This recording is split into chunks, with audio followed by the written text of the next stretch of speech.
Ever wonder why two mountain bikes with the exact same suspension travel can feel entirely different on the trail? The secret is usually hiding in plain sight. It is the wheelbase. That measurement from the center of your front axle to the center of your rear axle dictates the entire personality of your ride. Here's what matters. You are either optimizing for high-speed stability or tight cornering agility. Let me explain exactly how a long versus short wheelbase changes the way you ride and which one actually belongs in your garage. The geometry behind the ride. Let me explain what we are actually measuring before we get into the trail dynamics. The wheelbase is simply the horizontal distance between the ground contact points of your front and rear tires. But it is not an isolated number that engineers pull out of thin air. It is the final sum of several other geometry choices made by the frame designer. Your reach, your head tube angle, and your chainstay length all add up to create this final measurement. When bike companies decide to make a bike longer, they usually slacken the front end to push the front wheel out further, and they extend the front triangle so the rider has more room to move around. The result of these changes is a fundamental shift in weight distribution. Your body weight acts as a heavy pendulum suspended between these two axles. When the axles are further apart, that pendulum has much less leverage to upset the balance of the bike. When the axles are close together, your body movements have an immediate and dramatic impact on the wheels. This is the core physics problem of mountain biking. You cannot have maximum stability and maximum agility at the exact same time. You have to pick a side of the spectrum based on where you ride and how you prefer to handle the bike. The long wheelbase experience. Let's talk about going fast. If your local trails are steep, full of chunky rocks and wide open, a long wheelbase is your best friend. Modern enduro and downhill bikes have pushed this measurement to absolute extremes over the last few years for one simple reason. Length equals confidence. When you point a long bike down a steep rock garden, the chassis stays remarkably quiet. The front wheel hits a square edge, but because the rear wheel is so far behind you, the bike does not pitch forward violently. You stay perfectly centered. You feel like you are standing inside the bike rather than balancing precariously on top of it. This pitch stability is what allows racers to let off the brakes through incredibly rough sections. The bike naturally bridges the gaps between holes and impacts rather than falling into every single one of them. You get this incredibly planted sensation. The tires track the ground better because the frame is not getting bucked around by the trail surface. If you constantly feel like you are going to go over the bars on steep descents, switching to a bike with a longer wheelbase will completely change your perspective on riding. It gives you a massive margin for error when things get out of hand at high speed. You can make a mistake, take a terrible line through a root web, and the bike will simply plow through it and forgive your bad decision.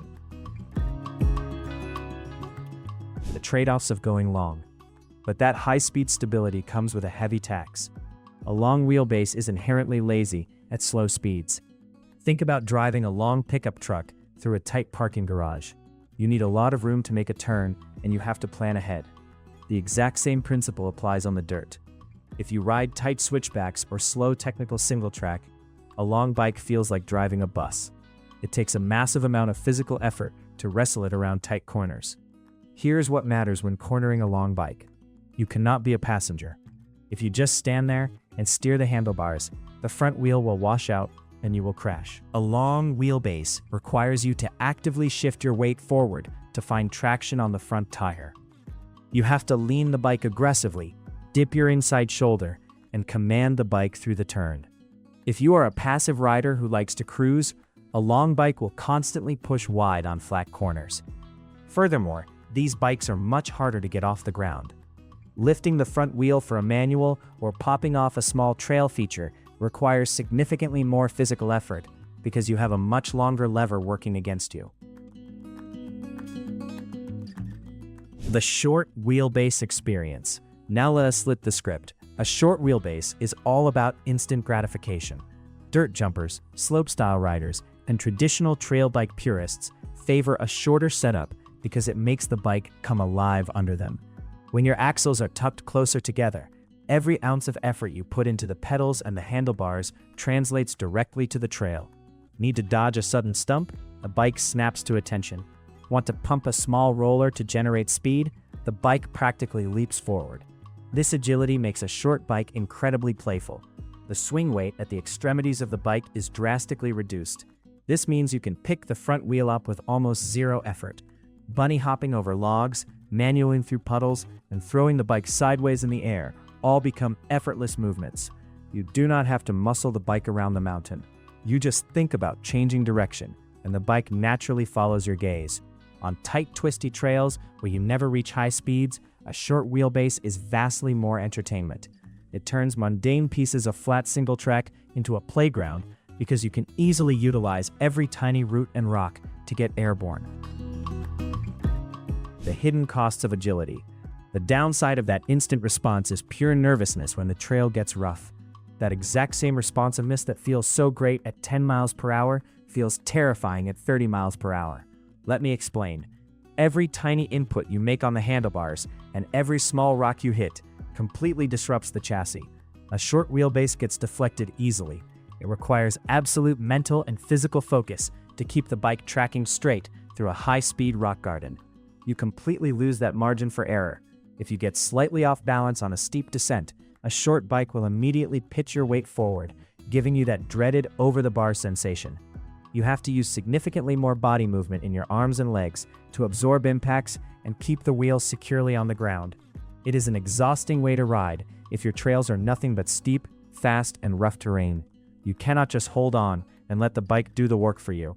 You have to be completely engaged at all times, constantly fighting to maintain your line. Climbing dynamics and traction. People usually only think about descending when they discuss wheelbase, but it drastically alters how your bike climbs up the mountain too. When you point a bike up a steep hill, gravity naturally wants to pull your body weight backward over the rear axle. On a short bike, this happens very quickly. The front wheel gets incredibly light, starts wandering left and right across the trail, and eventually lifts off the ground entirely. You have to slide all the way to the tip of your saddle and drop your chest aggressively to the handlebars just to keep the bike moving forward. A long wheelbase solves this climbing problem beautifully.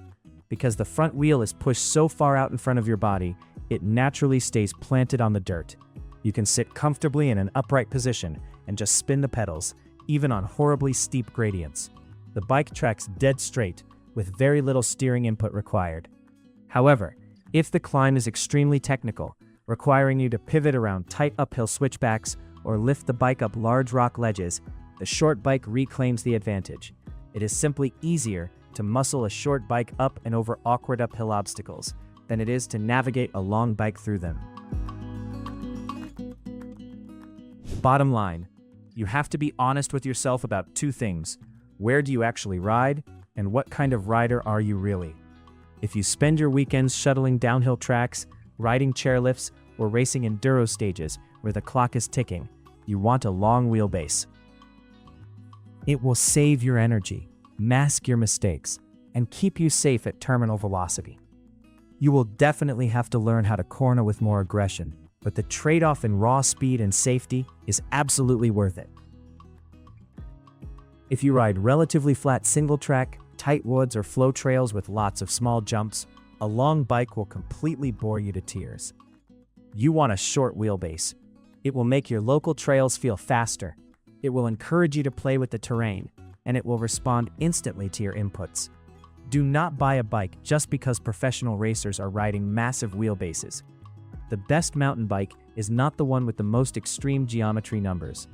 The best bike is the one that perfectly matches the average speed of your local trails and the natural style of your riding. Pick the wheelbase that supports your strengths and compensates for your weaknesses.